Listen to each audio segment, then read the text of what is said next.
once again to our online classes of ইচ্ছে পূরণ। আজকে এই ক্লাসে যেটা করব সেটা হচ্ছে ট্রান্সলেশন, এবং তোমরা সবাই জানো translation is obvious part in every descriptive paper, কারণ ট্রান্সলেশন আসে প্রত্যেকটা এক্সামে। তো ট্রান্সলেশনে প্রিপারেশন না নিয়ে তোমরা যদি কোনো এক্সামে যাও তাহলে সেটা হবে without sword you are going to the battlefield. তো ট্রান্সলেশন অবশ্যই প্র্যাকটিস করতে হবে, এবং প্র্যাকটিস যদি না করো তাহলে ট্রান্সলেশন কিন্তু পারবে না। যতটা ইজি মনে হয় ততটা ইজি নয় এই পেপার এটা। তো বেশি কথায় না গিয়ে ডিরেক্ট চলে আসি ট্রান্সলেশনে। তো আমি তোমাদের ক্লাসেও বলেছিলাম যে ট্রান্সলেশন করতে গেলে কয়েকটা জিনিসের উপরে বেশি ফোকাস করতে হবে। আমরা কি করি যে ইরিভ্যালেন্ট জিনিসে আমরা বেশি ফোকাস করি, তার জন্যই কি হয় ট্রান্সলেশনটা আমাদের কাছে খুব টাফ মনে হয়। আমরা কয়েকটা যে টার্মের মিনিং মনে পড়ে না, সেখানে গিয়ে আটকে যায়। কিন্তু বিলিভ মি, ওই রকম টার্মের যে সমস্ত ওয়ার্ডগুলোতে আমরা আটকে যাই সেই সমস্ত ওয়ার্ডে তেমন কোনোই ভ্যালু নেই। জাস্ট পার্সপেক্টিভটা দেখে তার মিনিংটা বের করতে হবে। যেমন একটা এক্সাম্পল যদি দিই তাহলে বুঝতে পারবে যে একবার ডব্লিউবিসিএসে এসেছিল একটা কোশ্চেন, একটা ট্রান্সলেশন। সেখানে বিবেকানন্দ সিস্টার নিবেদিতা সম্পর্কে বলেছিলেন যে তোমার মতো একজন সিংহীর প্রয়োজন, তোমার মতো একজন সিংহীর প্রয়োজন। এবার এই কি হয়, এক্সামে গিয়ে সিংহী কথাটা হয়তো মনে পড়লো না, হতেই পারে সিংহীর প্রয়োজন। এবার সিংহী কথাটা সিংহীর মানেটা হয়তো মনে পড়লো না পরীক্ষায়। কিংবা আরেকটা এক্সাম্পল যদি দিই, যেমন হাতির কান দুটো কুলোর মতো, হাতির কান দুটো কুলোর মতো। এইবার প্রবলেমটা হলো হাতি মানে জানি, কান মানে জানি, কিন্তু কুলো মানে জানি না। হতেই পারে এক্সামে গিয়ে কুলো মানে কি, আবার সিংহী মানে কি মনে না আসতেই পারে অনেকের।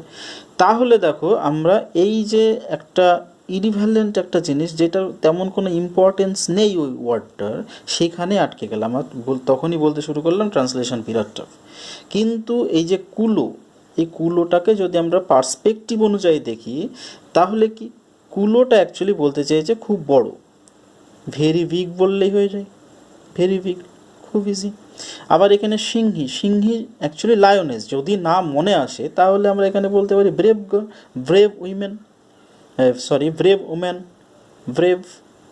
সিংহী মানে অ্যাকচুয়ালি ব্রেভ বলেছে, সাহসী, একজন সাহসী মহিলার প্রয়োজন, তোমার মতো একজন সাহসী মহিলার প্রয়োজন। তাহলে ট্রান্সলেশনে আমরা যেখানে খুব একটা বেশি নাম্বার নেই, যেখানে এমফাসাইজ করতে বলা হয়নি, সেখানে কেন করব?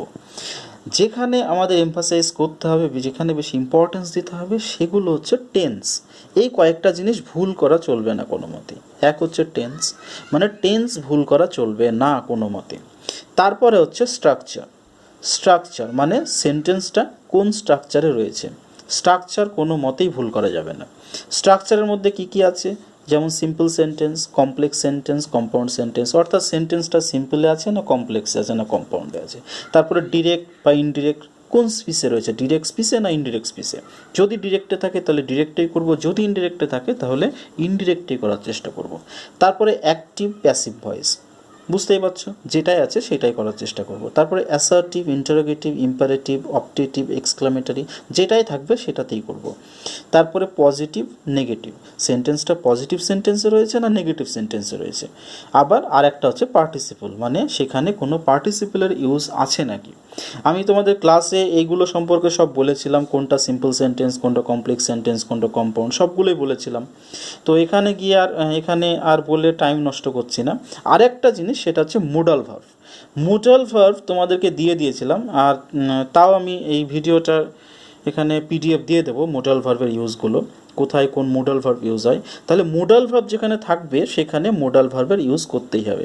মোডাল ভার্ব অনেক রয়েছে, যেমন হচ্ছে কুড, শুড, উড, মাইট, মে, এরকম অনেক মোডাল ভার্ব রয়েছে, এবং মোডাল ভার্বের প্রপার ইউজগুলো জানতে হবে। আর যদি দেখো যে কোথাও মোডাল ভার্বের ইউজ রয়েছে এবং তুমি যদি না করো, সেখানে কিন্তু একটা নাম্বার কাটার পসিবিলিটি থাকবে। তো এই তিনটে জিনিস tense, structure and modal verb, এইগুলোর উপর এমফাসাইজ করতে হবে এখানে, যাতে কোনো মতেই ভুল না হয়। আর ওয়ার্ডের ক্ষেত্রে অর্থাৎ টার্মের ক্ষেত্রে কি বলবো, এখানে জাস্ট পার্সপেক্টিভ অনুযায়ী করে দাও যদি মনে না আসে কোনো ওয়ার্ডের মিনিং। ওকে, তাহলে ট্রান্সলেশন শুরু করার আগে আরেকটা বলে দিই যে ট্রান্সলেশন পেলেই দুম করে শুরু করবে না, মানে প্রথমে পেলে আর সাথে সাথেই শুরু করে দিলে না। কি করবে, প্রথমে ট্রান্সলেশনটা একবার পড়ে নেবে, অর্থাৎ যে প্যাসেজটা দেওয়া আছে সেই প্যাসেজটা একবার পড়ে নাও।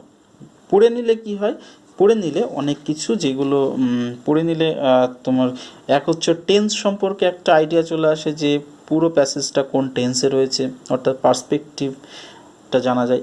আর এটা যেহেতু প্যাসেজ ট্রান্সলেশন, তার জন্য যদি তুমি টোটাল প্যাসেজটা একবার না পড়ো তাহলে কোনো একটা লাইনে গিয়ে হয়তো কোনো একটা জিনিসের পার্সপেক্টিভ ভুল করে ফেলবে।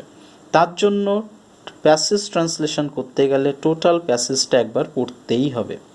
ওকে, তাহলে একবার চলো এটা শুরু করি। তো প্রথমে আমরা পড়ে নিই প্যাসেজটা টোটালি। দেখো, নোবেল পুরস্কার লাভের পর রবীন্দ্রনাথের নাম সমস্ত পৃথিবীতে ছড়াইয়া পড়িয়াছিল। তাহার রচনা পড়িবার জন্য সর্বদেশের লোক উদ্গ্রীব হইয়া উঠিল। নানা ভাষায় তাহার গ্রন্থ অনুদিত হইতে লাগিল। দেশের প্রতি রবীন্দ্রনাথের প্রেম সুগভীর হইলেও বিদেশকে তিনি কখনো ঘৃণা করেন নাই। রবীন্দ্রনাথ তাহার এই প্রাচ্য এবং প্রাচ্য এবং পাশ্চাত্যের মিলনের বাণী লইয়া বহু দেশ ভ্রমণ করিয়াছেন। সে যেখানেই তিনি গিয়াছেন সেখানেই লোকে তাহাকে সাদরে অভ্যর্থনা করিয়াছে এবং সাগ্রহে তাহার বাণী শ্রবণ করিয়াছে। তাহলে এটা বোঝাই যাচ্ছে যে রবীন্দ্রনাথ সম্পর্কে লেখা, এবং এটা টোটালটাই পার্সপেক্টিভটা কি পাস্ট টেন্সে। তাহলে এই ট্রান্সলেশনটা ম্যাক্সিমাম সবগুলোই আশা করা যায় যে সবগুলোই পাস্ট টেন্সেই হবে। ওকে, তাহলে প্রেজেন্টের কোনো জায়গা নেই এখানে। এইবার চলে আসি লাইন বাই লাইন। দেখো এখানে আলাদা করা আছে, আমি সুবিধার জন্য আলাদা করে নিয়েছি প্রত্যেকটা লাইনকে। প্রথমে চলে আসি প্রথম সেন্টেন্সটা, নোবেল পুরস্কার লাভের পর রবীন্দ্রনাথের নাম সমস্ত পৃথিবীতে ছড়াইয়া পড়িয়াছিল। এবার চলে আসি টেন্স। আমরা জানি টেন্সটা কি এখানে আছে, টেন্সটা কি আছে, এটা পাস্ট টেন্সে, মানে পাস্টের কোনো একটা টেন্সে হবে। ওকে, এবার আমাকে এখানে টেন্স আইডেন্টিফাইটা করতেই হবে মাস্ট। এখানে দেখো, তোমাদের যখন টেন্স বলেছিলাম তখন একটা টেন্সের কথা বলেছিলাম, সেটা হচ্ছে past perfect tense. Past perfect টেন্সের ক্ষেত্রে বলেছিলাম যে যখন দুটো পাস্ট অ্যাকশন থাকবে তখনই একমাত্র পাস্ট পারফেক্ট টেন্স হবে। যেমন হচ্ছে ডক্টর আসার আগেই রোগীটি মারা গিয়েছিল, একটা হচ্ছে ডক্টর আসা এবং রোগীটি মারা যাওয়া, দুটোই পাস্ট অ্যাকশন। এবং দুটো পাস্ট অ্যাকশন হওয়ার জন্য যেই অ্যাকশনটা আগে হয়েছে সেটা কী হবে, পাস্ট পারফেক্ট টেন্স, এবং যেটা পরে হয়েছে সেটা পাস্ট ইনডিফিনাইট। এখানে দেখো দুটো অ্যাকশন রয়েছে, একটা নোবেল পুরস্কার লাভ আর একটা হচ্ছে রবীন্দ্রনাথের নাম সারা পৃথিবীতে ছড়িয়ে পড়া। দুটোই পাস্টের কাজ, অর্থাৎ পাস্ট অ্যাকশন।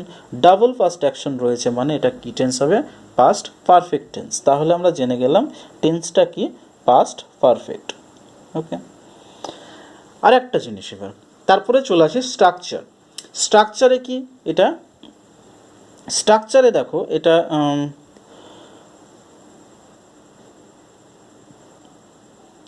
সিম্পল সেন্টেন্স, এটা নিয়ে কোনো প্রশ্ন নেই।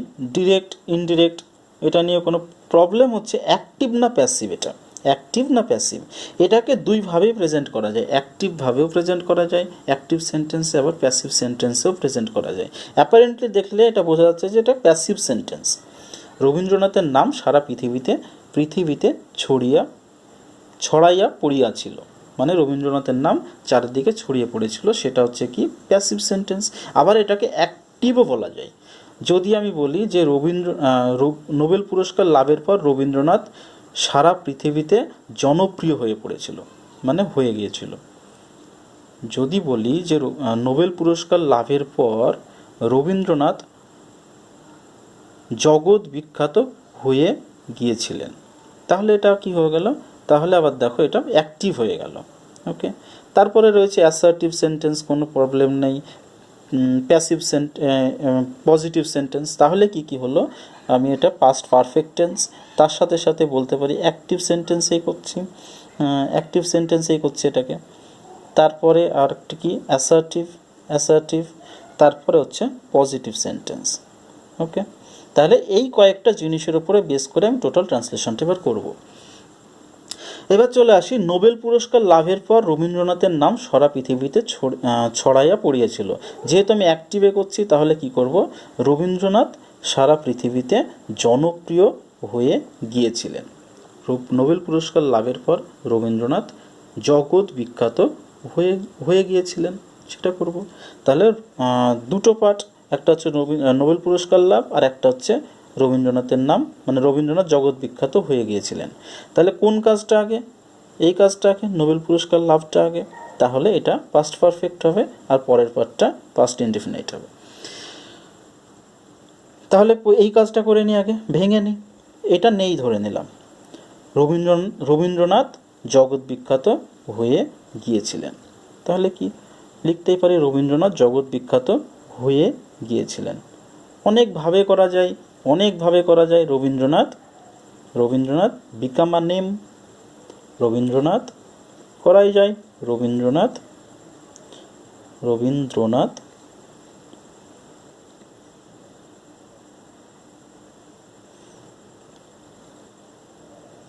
became a name in the world, in the world, in the world. become Rabindranath became a name in the world, এটাও করা যায়। আবার অন্যভাবেও করা যায়, রবীন্দ্রনাথ became famous, তাও হয়। আবার এটাকে যদি প্যাসিভ করি, তাহলে কি হবে, রবীন্দ্রনাথের নাম সারা পৃথিবীতে বা সমস্ত পৃথিবীতে ছড়াইয়া পড়িয়াছিল। The name of Rabindranath was heard every corner of the world, এটাও হয়। রবীন্দ্রনাথের নাম সারা পৃথিবীতে ছড়াইয়া পড়িয়াছিল। দ্য নেম অফ কিংবা fame of Rabindranath was heard every corner of the world, এটাও হয়। তাহলে এটা অ্যাক্টিভেই করছি, Rabindranath become a name in the world, এটা হয়ে গেল। তাহলে এই পার্টটা থাকলো কি, নোবেল পুরস্কার লাভের পর। তাহলে এই পার্টটা যেহেতু আগে হয়েছে, তাহলে এটা কি হবে, পাস্ট পারফেক্ট হবে। আফটার, পর, আফটার নোবেল পুরস্কার লাভের পর, আফটার হি হ্যাড রিসিভড কিংবা on received the Nobel Prize, Nobel Prize। তাহলে দেখো, এটাকে দুইভাবেই করা যায়, যেটা আমি বললাম। এক হচ্ছে, এটাকে যদি আমি মনে করি যে প্যাসিভ সেন্টেন্সে করব, তাও হবে। যদি মনে করি এটাকে অ্যাক্টিভ সেন্টেন্সে করব, তাও হবে। তাহলে সেখানে কোনো প্রবলেম নেই। বোঝা গেল? তাহলে প্রথমে আগে কি করব, ভেঙে নেব সেন্টেন্সটাকে। প্রথমে কি করলাম, সেন্টেন্সটাকে কি করলাম, ভেঙে নিলাম। ভেঙে নিলে কি হয়, সুবিধা হয়। রবীন্দ্রনাথ জগৎ বিখ্যাত হয়ে গিয়েছিলেন, রবীন্দ্রনাথ বিকাম আ নেম, কিংবা Rabindranath became famous in the world. আবার যদি মনে করি এটাকে প্যাসিভ করব, তাহলে কি হবে, the fame of Rabindranath was heard every corner of the world, সেটাও হয় নোবেল পুরস্কার লাভের পর, after he had received the Nobel prize. তারপরে চলে আসি পরেরটায়, তাহার রচনা পড়িবার জন্য সর্বদেশের লোক উদ্গ্রীব হইয়া উঠিল, সর্বদেশের লোক উদ্গ্রীব হইয়া উঠিল। উদ্গ্রীব মানে কি, এইটুকু ছেড়ে দাও, এইটুকু নেই। সর্বদেশের লোক উদ্গ্রীব হইয়া উঠিল, সর্বদেশের লোক, সর্বদেশ, এটাকে কি করতে পারি, দ্য ওয়ার্ল্ড করলেই হয়ে যায়, দ্য ওয়ার্ল্ড, আর কিচ্ছু লাগে না, ওয়ার্ল্ড করলেই হয়ে গেল। সর্বদেশের লোক, টোটালটা চলে আসবে, দ্য ওয়ার্ল্ড। না হলে আবার the people from every country কিংবা হোল নেশনস করতে হবে, কি দরকার, দ্য ওয়ার্ল্ড করলেই হয়ে গেল, সর্বদেশের লোক। উদ্গ্রীব হইয়া উঠিল, উদ্গ্রীব মানে কি? এইবার সাপোজ আমার মনে পড়ছে না উদ্গ্রীব জিনিসটা কি, মানে এর মানেটা কি। এইবার যদি মনে না সেই রকম ওয়ার্ডের মিনিং, তাহলে কি করব, আগে মিনিং আসবো যে উদ্গ্রীব জিনিসটা কি। উদ্গ্রীব মানে প্রচণ্ড অস্থির হয়ে যাওয়া, মানে পড়বো একটা এক্সাইটেড হয়ে যাওয়া, তাই তো? তাহলে এক্সাইটেডই করতে পারি, the world became excited, the world became excited, লিখে নিই এখানে, দ্য ওয়ার্ল্ড বিকেম এক্সাইটেড। তাহার রচনা পড়িবার জন্য, টু পড়িবার জন্য, to go through, to go through, to go through. তাহার রচনা, হিজ ওয়ার্কস, হিজ ওয়ার্কস। হয়ে গেল, কত সোজা। ওকে, তাহলে কি করলাম, প্রথমে ভেঙে নিলাম, এই পার্টটা নেই ভেবে নিলাম। কোন পার্টটা আছে, তাহলে এইটুকু আছে, সর্বদেশের লোক উদ্গ্রীব হইয়া উঠিল। সর্বদেশের লোক, দ্য পিপল ওইরকম করার দরকারই নেই, সিম্পল করে নাও, the world, the world, the world became excited. উদ্গ্রীব, উদ্গ্রীব জিনিসটা বাংলা বারবার যদি আমি সেন্টেন্সটা পড়ি তাহলে বুঝে যাব যে উদ্গ্রীব জিনিসটা কি। উদ্গ্রীবকে আবার ইগার্ড করলেও হয়ে যায়, অনেক রকম আছে, অনেক ওয়ার্ড আছে, যেটা যে কোনো একটা লিখলেই হলো, মানে শুধু পার্সপেক্টিভটা বুঝে লিখে দেবে ব্যাস, মানে খুব একটা ব্লান্ডার করে দিও না, তাহলেই হবে। উদ্গ্রীব জিনিসটা বলতে কী চেয়েছে সেই রকম জিনিসটা ভাবো, তাহলে দেখবে একটা ওয়ার্ড মনে পড়ে যাবে। তাহলে world became excited to go through his works, হয়ে গেল। তারপরে কি আছে দেখো, নানা ভাষায় তাহার গ্রন্থ অনুদিত হইতে লাগিল, নানা ভাষায় তাহার গ্রন্থ অনুদিত হইতে লাগিল। এবার চলে আসি, এইটা অ্যাক্টিভ না প্যাসিভ সেন্টেন্স সেটা আগে বল, সেটা ভাবো, অ্যাক্টিভ না প্যাসিভ। তাহার গ্রন্থ অনুদিত হইতে লাগিল, মানে নিজে নিশ্চয়ই অনুদিত হবে না গ্রন্থগুলো, কেউ অনুদিত করবে, মানে কেউ তো অনুবাদ করবে তারপরে অনুদিত হবে, অনুদিত কথাটাই তো প্যাসিভ, অনুবাদটা হচ্ছে অ্যাক্টিভ। তাহলে এই সেন্টেন্সটা কিসে আছে, প্যাসিভে আছে, তাহলে প্যাসিভে করতে হবে, তাহলে কিসে করতে হবে, প্যাসিভে করতে হবে সেন্টেন্সটা। ওকে, প্রত্যেকটা জিনিসকে একবার করে দেখে নিতে হবে যে স্ট্রাকচারটা কি আছে, স্ট্রাকচারটা কি আছে। তাহার গ্রন্থ, এটা নেই, ছেড়ে দিলাম, তাহার গ্রন্থ অনুদিত হইতে লাগিল, এটা প্যাসিভ সেন্টেন্স করতে হবে। তাহার গ্রন্থ, তাহার গ্রন্থ, তাহার গ্রন্থ বলতে একটা গ্রন্থের কথা এখানে বলছে না, কিন্তু তাহার গ্রন্থ মানে একটা গ্রন্থের কথা বলছে না, তার টোটাল কন্ট্রিবিউশনের কথা বলছে, মানে তার ওয়ার্কসগুলোর কথা বলছে, তাই তো? তাহার গ্রন্থ মানে শুধু হিজ বুক করলে হবে না, গ্রন্থ বলতে এখানে টোটাল কন্ট্রিবিউশন, টোটাল ওয়ার্কসগুলোর কথা বলছে। ওকে, তাহলে কি হবে, হিজ ওয়ার্কস, প্যাসিভ, তাহলে ওয়ার বিং হইতে লাগিল, একটা কন্টিনিউটি রয়েছে, বিং, অনুদিত কি, অনুবাদ কি, ট্রান্সলেশন, তাহলে ট্রান্সলেট, তাহলে বিং ট্রান্সলেটেড, প্যাসিভ সেন্টেন্স করছি, ট্রান্সলেটেড, তাহলে এই জায়গাটা হয়ে গেল। দেখো, প্রথমে হচ্ছে হিজ ওয়ার্কস, তাহার গ্রন্থ, অনুদিত ট্রান্সলেশন মানে ট্রান্সলেট, সেটাকে থার্ড ফর্ম ট্রান্সলেটেড, হইতে লাগিল, যেহেতু passive, his works were, continuity রয়েছে, বিং ট্রান্সলেটেড নানা ভাষায়, into into different different languages, হয়ে গেল, খুব সিম্পল। তারপরে পরেরটায় চলে আসি। তারপরে দেখো, তারপরের সেন্টেন্সটা কি, দেশের প্রতি রবীন্দ্রনাথের প্রেম সুগভীর হইলেও বিদেশকে তিনি কখনো ঘৃণা করেন নাই। ওকে, তাহলে এই সেন্টেন্সটা কি, দেশের প্রতি রবীন্দ্রনাথের প্রেম সুগভীর হইলেও বিদেশকে তিনি কখনো ঘৃণা করেন নাই। তাহলে এটাকে অ্যাকচুয়ালি একটা জায়গা জিনিস, একটা ওয়ার্ড এখানে লুকিয়ে আছে, একটা কি সেটা, যদিও। যদিও দেশের প্রতি রবীন্দ্রনাথের প্রেম সুগভীর, তবুও বিদেশকে তিনি কখনো ঘৃণা করেন নাই। তাহলে এই যে ওয়ার্ডটা, এই ওয়ার্ডটা লুকিয়ে আছে এখানে। যদিও দেশের প্রতি রবীন্দ্রনাথের প্রেম সুগভীর, তবুও বিদেশকে তিনি কখনো ঘৃণা করেন নাই। তাহলে যদিও তবে দেখে বোঝা যাচ্ছে, তাহলে কি এটা কমপ্লেক্স সেন্টেন্স। কমপ্লেক্স সেন্টেন্সেই করবো, তাহলে কমপ্লেক্স সেন্টেন্সে করব। তাহলে এই জায়গাটা করেন, দেশের প্রতি রবীন্দ্রনাথের প্রেম সুগভীর, দেশের প্রতি রবীন্দ্রনাথের প্রেম। যদিও, যদিও মানে কি, অলদো, অলদো, অলদো, অলদো রবীন্দ্রনাথের প্রেম ছিল সুগভীর, রবীন্দ্রনাথের প্রেম ছিল সুগভীর, রবীন্দ্রনাথের এইটুকু করেন, এইটুকু নেই ছেড়ে দাও, রবীন্দ্রনাথের প্রেম সুগভীর, অলদো রবীন্দ্রনাথ's love, রবীন্দ্রনাথ's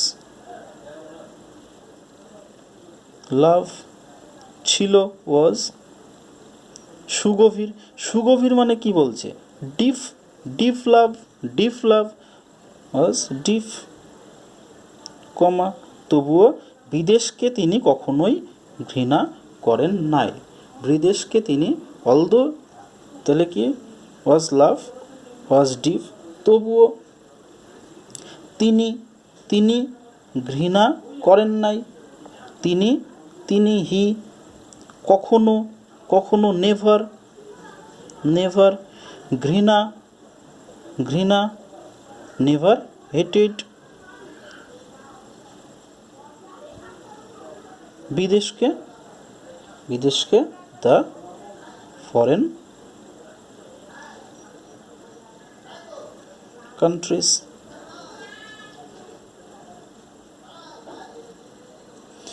এটাকে আবার আরেকভাবেও করা যায়, he never showed his hatred, he never showed মানে তার ঘৃণা কখনো প্রদর্শন করেননি বিদেশের প্রতি, never showed his hatred towards the foreign countries, সেটাও হবে, অত দরকার নেই, জাস্ট কেটে কেটে নাও। দেশের প্রতি রবীন্দ্রনাথের প্রেম সুগভীর, যদিও দেশের প্রতি রবীন্দ্রনাথের প্রেম সুগভীর, although Rabindranath's love was deep, কমা, তবুও, কমা দিলেই হয়ে যায়, তবুও তিনি বিদেশকে কখনো ঘৃণা করেন নাই, তিনি ঘৃণা করেন নাই, তিনি কখনোই ঘৃণা করেন নাই, he never hated the foreign countries, হয়ে গেল। তারপরে একটা দেখো সেন্টেন্স আছে, রবীন্দ্রনাথ তাহার প্রাচ্য এবং প্রতীচ্যের মিলনের বাণী লইয়া বহু দেশে ভ্রমণ করিয়াছেন। প্রতীচ্য মানে হচ্ছে পাশ্চাত্য, মানে পাশ্চাত্য মানে ইস্ট, আর এটা হচ্ছে ওয়েস্টার্ন কালচার যেটা, ওকে। তাহলে রবীন্দ্রনাথ, এটা নেই, এইটুকু নেই, এইটুকু নেই ধরে নাও। রবীন্দ্রনাথ বহু দেশে ভ্রমণ করিয়াছেন, এইটুকু আছে, রবীন্দ্রনাথ বহু দেশে ভ্রমণ করিয়াছেন, রবীন্দ্রনাথ ভ্রমণ করিয়াছেন, রবীন্দ্রনাথ, রবীন্দ্রনাথ ভ্রমণ করিয়াছেন, ট্রাভেলড, বহু দেশে, ট্রাভেলড মেনি কান্ট্রিজ, মেনি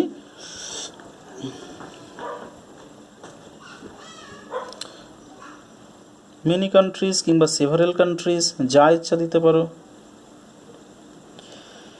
কি নিয়ে বহন, কি নিয়ে, কি নিয়ে, লইয়া তাহার প্রাচ্য পাশ্চাত্যের মিলনের বাণী, কি নিয়ে, তাহার মিলনের বাণী, তাহার বাণী, লইয়া, নিয়ে, উইথ।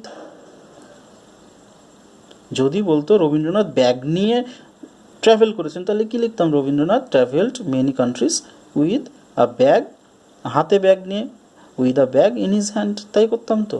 যদি বলতো রবীন্দ্রনাথ হাতে ব্যাগ নিয়ে বহু দেশ ভ্রমণ করেছেন, তাহলে কি লিখতাম, Rabindranath travelled many countries with a bag in his hand. তাহলে মিলনের বাণী লইয়া, উইথ, উইথ, বাণী কি, মিলনের বাণী, বাণী কি, বাণী জিনিসটা কি, মেসেজ, মেসেজ তাহার বাণী, হিজ মেসেজ, মেসেজ অফ মিলন কি ইউনিটি, মেসেজ অফ ইউনিটি কিসের মধ্যে, বিটুইন পাশ্চাত্য এবং পাশ্চাত্য, east and West, the east করতে হয় এখানে, the east and the West হয়ে গেল।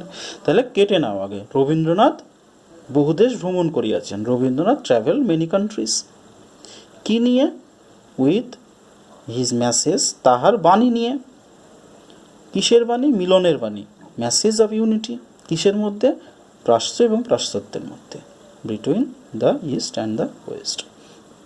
তারপরে আর একটা, যেখানেই তিনি গিয়াছেন সেখানেই লোকে তাহাকে সাদরে অভ্যর্থনা করিয়াছে এবং সাগ্রহে তাহার বাণী শ্রবণ করিয়াছেন। এটাও কমপ্লেক্স সেন্টেন্স, যেখানে সেখানে, যেখানে সেখানে মানে কমপ্লেক্স সেন্টেন্স, তার মানে কমপ্লেক্স সেন্টেন্সেই করব। যেখানেই তিনি গিয়াছেন, যেখানেই তিনি গিয়াছেন, এইটুকু করে নি আগে, যেখানেই তিনি গিয়াছেন। যেখানেই মানে কি, হোয়ার এভার, হোয়ার এভার তিনি গিয়াছেন, হোয়ার এভার হি ট্রাভেল করলেও হবে, ওয়েন্ট করলেও হবে, ট্রাভেলটা বারবার আসছে তার জন্য কি ওয়েন্ট করে দিই, হোয়ার এভার হি ওয়েন্ট, যেখানেই তিনি গিয়াছেন সেখানেই লোকে তাকে সাদরে অভ্যর্থনা করেছেন। অভ্যর্থনা মানে ওয়েলকাম, সাদরে মানে কি ওয়ার্মলি, ওয়ার্মলি, সেখানে লোকে তাহাকে, হোয়ার এভার হি ওয়েন্ট, সেখানেই, সেখানেই করলে কমা দিলে হয়ে গেল, লোকে people warmly welcome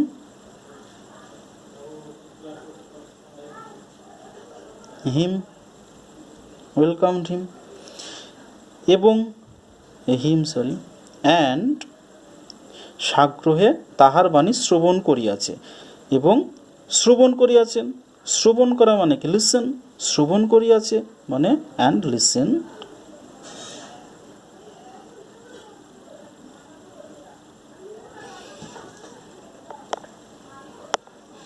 and listened, listened, listened, listened, শ্রবণ করিয়াছেন, শ্রবণ করেছেন, and listened কি শ্রবণ করেছেন, তাহার বাণী, listened তাহার বাণী, his words, একটা ওয়ার্ড থেকে গেল, একটা কি সাগ্রহে, সাগ্রহে eagerly, and eagerly তাহলে এখানে অ্যাড করে দেব eagerly, and eagerly listened his words, হয়ে গেল কমপ্লিট। তাহলে দেখো যদি কেটে কেটে করে নিই তাহলে কিন্তু খুব সিম্পল ওয়েতে, খুব সোজা পদ্ধতিতে আমরা করতে পারি, মানে কোনো প্রবলেম হবে না। আর যদি একবারে বড় সেন্টেন্সটাকে দেখো তাহলে কিন্তু প্রবলেম হয়ে যাবে, মানে কয়েকটা ওয়ার্ড মিস্টেক হয়ে যেতে পারে, আর তখনই নাম্বারটা কেটে নেবে। তাহলে কি করব, এইভাবেই প্র্যাকটিস করব, প্র্যাকটিস করার সময় অন্তত এইভাবেই প্র্যাকটিস করো, তাহলে দেখবে আস্তে আস্তে তোমাদের ট্রান্সলেশনের স্কিলটা ডেভেলপড হয়ে যাচ্ছে। ওকে, প্র্যাকটিস করো আরও বেশি করে, দেখবে ট্রান্সলেশন ঠিকঠাক হয়ে যাবে। ওকে, থ্যাংক ইউ।